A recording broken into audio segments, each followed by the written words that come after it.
passaram pelos ecrãs da nossa televisão. Acho que já perceberam todos que eu estou aqui a falar assim, aqui no meio de um corredor com umas estantes, e as estantes têm muitas cassetes. Devo dizer que estes corredores, no conjunto da televisão, têm vários quilómetros. E ao longo das estantes há centenas de milhares de caixas como esta. Eu vou abrir uma ao acaso. Tem aqui um número, mas não sei o que tem cá dentro. Vou abri-la. Tem uma indicação. Bom, é curioso. Isto é um episódio de uma série célebre do Zip Zip, do Raul Solnado. Não sei se ainda se lembram. Está aqui. O Solnado, eu tenho com o Solnado uma história muito curiosa. Eu estava no Brasil, era embaixador, e ele foi lá fazer uma turnê, e eu fiz questão de ir assistir à estreia do Raul Solnado. Bom, sabem que o Raul Solnado, nisto de políticas, não era nada pelo regime daquele tempo, não era, realmente não era. Mas eu não tinha nada com isso, era um grande ator português, eu representava Portugal e fui dar-lhe, portanto, o apoio da minha presença. E quis ver já agora como é que ele reagia. Ele chega ao palco, faz as suas apresentações e dirige-se a A, B, C, e quando se volta para mim, imaginem, quando se volta para mim, saúda-me assim: meu querido colega. Meu querido colega, porque eu já nessa altura era um colaborador assíduo da RTP.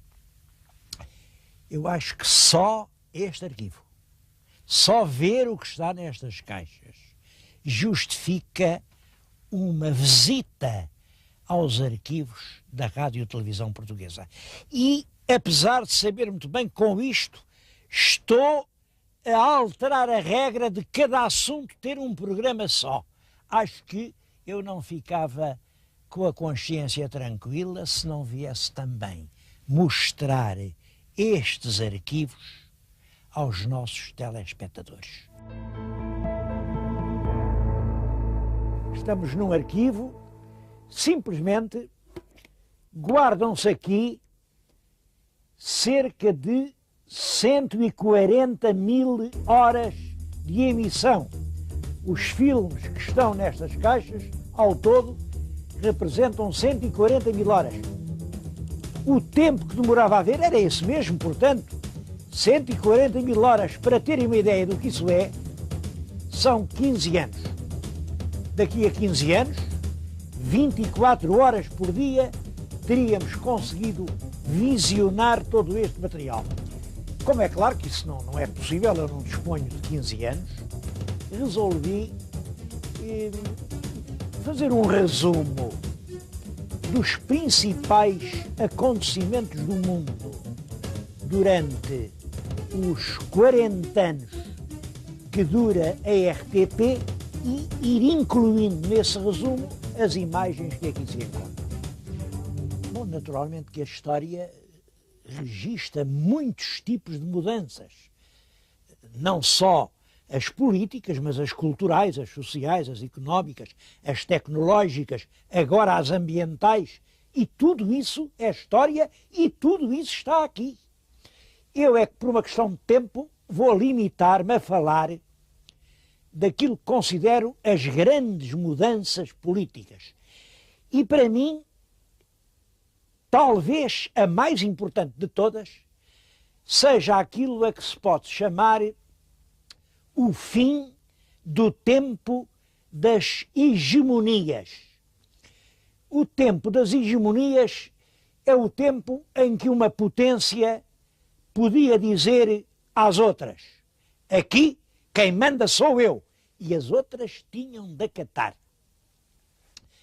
Bom, todos sabem que nos princípios do nosso século, quem mandava realmente na Europa e numa grande parte do mundo eram os ingleses. Era a esquadra de Sua Majestade. Isso durou até que, em 1914, aparecem os alemães a disputar à Inglaterra o papel de primeira potência europeia. E é assim que se dá a Primeira Grande Guerra Mundial, a Guerra de 14-18. A Inglaterra e os seus aliados ganharam. Mas para ganhar, tiveram de pedir o auxílio à América.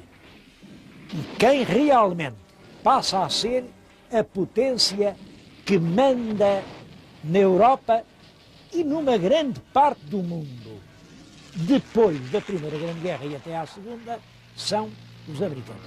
É a esquadra americana. Devo-lhes dizer que a Segunda Grande Guerra Mundial tem exatamente a mesma origem. É uma luta pelo domínio do mundo. É claro que na Europa e na América mandavam os americanos, mas no Pacífico, naquela imensidão, quem é que mandava? Eram os americanos ou eram os japoneses? Essa era a grande questão em aberto. E como sabem, isso desencadeia a guerra do Japão à América. Essa guerra foi uma guerra terrível. Teve um fim terrível. A história já nos tinha ensinado que uma cidade demora séculos a fazer. Roma e Pavia não se fizeram num só dia. Mas o que ali se aprendeu é que uma grande cidade pode demorar um segundo só a destruir.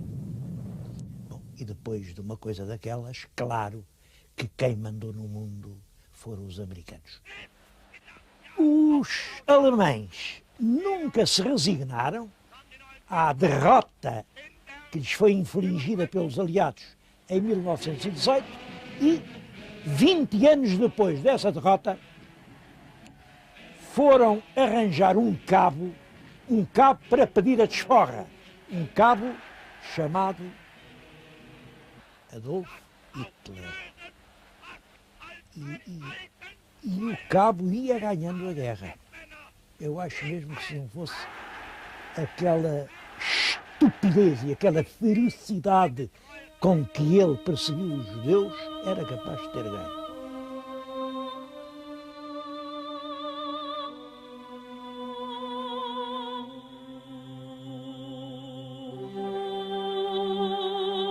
Também aí, os aliados, os ingleses, tiveram que pedir ajuda. E agora vão pedir ajuda, por um lado, à América, por outro lado, aos russos. E voltaram a ser os aliados quem ganhou a guerra. Pense que os verdadeiros vencedores da Segunda Grande Guerra Mundial são os russos e os americanos. E isso cria uma situação difícil, porque ambos ganham. Mas americanos e russos têm projetos completamente diferentes para oferecer ao mundo. Os americanos, enfim, beberam aquele individualismo inglês, são o país dos negócios, do consumo, e, portanto, são o país que defende a liberdade de cada um poder fazer os negócios que quiser. Os russos, pelo contrário, herdaram um coletivismo que vai até à pré-história. Esses, o que têm a oferecer é a igualdade de uma sociedade planeada para todos, onde todos possam ser iguais. Isto, pelo menos, em teoria. E como nem os americanos aceitam o projeto do mundo que os russos propõem, nem os russos aceitam o projeto americano, é preciso dividir o mundo ao meio. Um mundo de influência soviética, um mundo de influência americana. E essa era a situação que se viveu nestas décadas 50, 60, 70. Bom, mas aí acontece qualquer coisa com a qual ninguém tinha contado. Enquanto esses dois mundos, o mundo ocidental e o mundo oriental, o mundo soviético, o mundo americano, estavam a discutir: o primeiro sou eu, não, eu é que sou o primeiro, tu só podes ser o segundo, não, o segundo és tu que eu sou o primeiro. Enquanto isso discutia, reuniram-se numa cidade da Ásia, em Bandung, os representantes de 25 países asiáticos. Nessa reunião, condenou-se sem qualquer reserva o colonialismo, quer fosse soviético, quer fosse americano, quer fosse socialista, quer fosse capitalista. E, de certo modo, em Bandung foi como se dissesse: vocês discutam lá quem é primeiro, quem é segundo, e a nós podem nos chamar terceiro mundo à vontade. Terceiro, porque nós somos o primeiro, sob o ponto de vista da população que aqui vive. 55% da população do mundo está nos nossos países. Nós somos o primeiro, sob o ponto de vista do sofrimento e da fome. Em parte nenhuma do mundo se passa tão mal como aqui, mas nós também somos o primeiro, sob o ponto de vista dos votos na Assembleia Geral das Nações Unidas, e, portanto, o que nós não votarmos não pode ser decidido. Eu penso que essa aparição de um terceiro dialogante no grande palco do mundo é o facto decisivo da história destes últimos 40 anos. Reparem, os Estados Unidos perderam logo a seguir a guerra do Vietnã, que era na Ásia, e perderam-na porquê?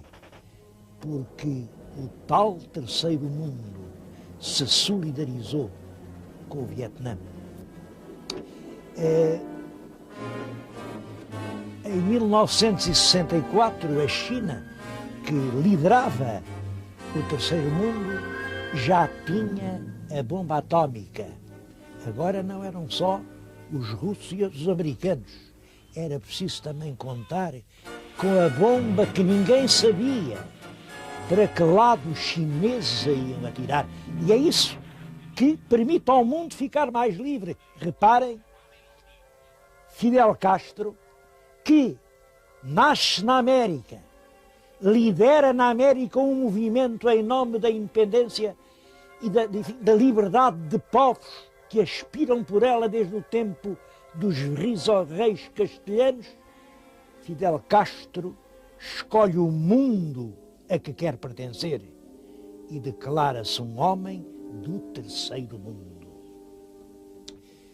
Eu penso que foi realmente essa alteração radical nas forças que provocou a mudança de tom no discurso leste-oeste.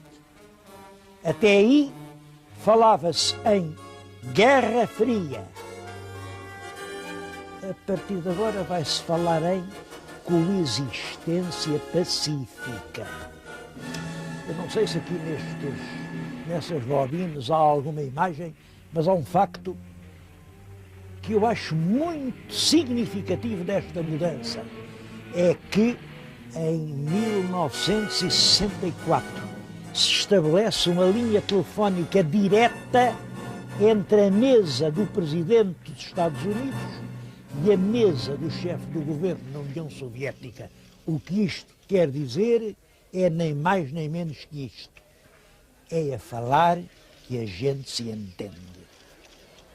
Bom, e é nesse mundo que nós agora vivemos. O mundo onde a paz está pendurada num gancho do telefone. Enquanto o mundo se dividia em três, com as capitais em Moscou, em Washington e em Bandung, ou qualquer parte da Ásia, não sei onde, qual era o destino da Europa? Aí está uma bela questão. Qual era nisso tudo o papel da Europa? A questão do papel da Europa tinha preocupado muita gente. Logo a seguir à Primeira Guerra Mundial, o estadista francês Aristides Briand falou nos Estados Unidos da Europa. Os Estados Unidos, aí toda a gente sentiu a pele arrepiar-se. Ainda mais Estados Unidos. Bom, mas no fim da Segunda Guerra Mundial, outro estadista, Churchill, voltou a dizer a mesma coisa, embora de uma forma muito mais bonita. O que ele disse foi: levanta-te, Europa. Disse isso em 1946. Mas é muito mais fácil dizer essas coisas do que fazê-las. E passaram 11 anos até que pudesse ser criada no Tratado de Roma de 1957 a CEE. Inicialmente é uma coisa que não é muito grande, apanha 6 países. Pode-se dizer que é uma reconciliação da França com os inimigos do eixo, a Alemanha e a Itália, e a adesão de 3 satélites, a Holanda, a Bélgica e o Luxemburgo, a Europa dos 6. A Inglaterra não quis alinhar, a Inglaterra e os seus amigos, e entre eles Portugal, que estava realmente na esfera inglesa. Mas devo dizer-lhes que não era esse o principal obstáculo à unificação da Europa. Era outro. Era a questão ideológica que opunha o leste ao ocidente. De um lado, a NATO, com os canhões apontados para lá. Do outro lado, o Pacto de Varsóvia, com os canhões apontados para cá. Mas, então, dá-se outra coisa que não tinha sido prevista. A perestroika. A perestroika, isto quer dizer a reestruturação económica. É uma mudança que se inicia na União Soviética, liderada pelo estadista Gorbachev, e que tinha por detrás um processo já muito complicado. Tem-se falado muito sobre perestroika. A minha opinião, eu posso estar enganado, mas eu julgo por detrás da perestroika estão primeiro realmente dificuldades económicas verdadeiras que a Rússia estava a sentir. Em segundo lugar estão as erupções de nacionalismo que surgem dentro da cortina de ferro. Enquanto a Rússia foi só Rússia, tudo correu bem. Quando a fronteira foi a cortina de ferro, as coisas começaram a complicar-se. Houve crises muito graves. Por exemplo, a história de Gdansk, na Polónia, com o Walesa, a questão da Hungria, mas, sobretudo, a melindrosa questão do Muro de Berlim. O Muro de Berlim foi fatídico. Bom, e além disso, é claro, houve a morte de Stalin. Stalin era um homem forte que só por si era uma espécie de pivô do poder. Depois dele morrer, substituíram-no por uns velhotes, já muito asmáticos e tal. Houve 2, nem sei os nomes deles, mas foram 2 anos de vácuo político de poder pessoal. E tudo isso conduziu realmente à perestroika a uma grande crise no interior da União Soviética, crise que aqui no Ocidente foi entendida como o fundo do túnel. É possível que tenha sido apenas uma fase da Lua. De qualquer forma, uma coisa é certa. Quem passou a liderar o grande espaço estratégico europeu deixou de ser a União Soviética e os Estados Unidos e passou a ser a Alemanha. Bom, os meus telespectadores estão todos a pensar, sim, isso é lá no mundo, na Europa, e é em Portugal. E o que é que aconteceu em Portugal? Como é que o senhor vai contar o que aconteceu aqui em Portugal? É muito simples. Quando as pessoas dizem a estrita verdade, podem sempre entender-se. Em Portugal tem que se distinguir dois períodos. Um até 25 de abril de 1974. Outro, depois de 25 de abril de 1974.